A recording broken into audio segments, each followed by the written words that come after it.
Penuntun Saat Teduh Sinode Gereja Kristen Jakarta, Jumat 2 Juni 2023. Hidup dipimpin Roh, Galatia 5 ayat 16-26. Maksudku ialah hiduplah oleh Roh, maka kamu tidak akan menuruti keinginan daging. Sebab keinginan daging berlawanan dengan keinginan Roh, dan keinginan Roh berlawanan dengan keinginan daging. Karena keduanya bertentangan, sehingga kamu setiap kali tidak melakukan apa yang kamu kehendaki. Akan tetapi jikalau kamu memberi dirimu dipimpin oleh Roh, maka kamu tidak hidup di bawah hukum Taurat.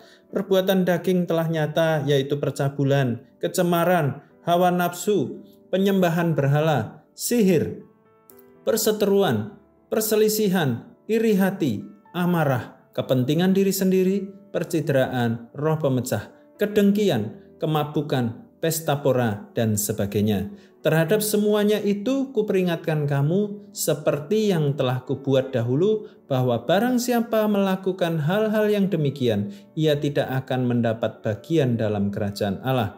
Tetapi buah Roh ialah kasih, sukacita, damai sejahtera, kesabaran, kemurahan, kebaikan, kesetiaan, kelemah lembutan, penguasaan diri. Tidak ada hukum yang menentang hal-hal itu. Barang siapa menjadi milik Kristus Yesus, ia telah menyalibkan daging dengan segala hawa nafsu dan keinginannya. Jikalau kita hidup oleh Roh, baiklah hidup kita juga dipimpin oleh Roh. Dan janganlah kita gila hormat, janganlah kita saling menantang dan saling mendengki. Lebah adalah binatang yang rajin dan tekun dalam mencari makanan dan mengumpulkannya untuk memproduksi madu yang manis dalam sarangnya. Kekuatan lebah ada pada sengatnya yang dapat digunakan untuk melindungi diri dari predator dan ancaman. Namun sengat ini juga menjadi kelemahannya karena saat lebah menggunakan sengatnya ini, maka sengatnya akan terlepas dan ia akan mati. Ibarat lebah yang terus bekerja mengumpulkan nektar untuk menghasilkan madu yang manis, kita sebagai orang percaya juga harus terus bertekun mengumpulkan kebenaran firman Tuhan sehingga menghasilkan buah yang manis dalam hidupnya yang dapat menyenangkan Allah dan sesamanya. Rasul Paulus tahu bahwa jemaat Galatia tidak teguh lagi dalam iman kepada Tuhan Yesus.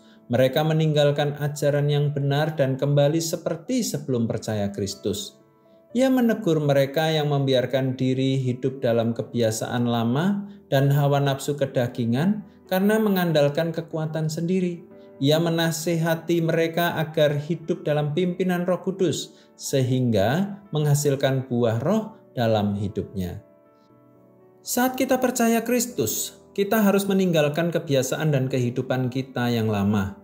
Hidup yang menuruti hawa nafsu kedagingan. Kita harus bersedia hidup dalam pimpinan Roh Kudus yang membimbing dan menggerakkan kita untuk terus bertekun dalam firman dan doa sehingga pikiran, perkataan, dan perbuatan kita selaras dengan firman-Nya. Dengan demikian, hidup kita menjadi serupa dengan Kristus. Hidup yang dipimpin Roh Kudus akan menghasilkan perbuatan yang menyenangkan Allah dan sesama. Selamat beraktivitas, Tuhan Yesus memberkati.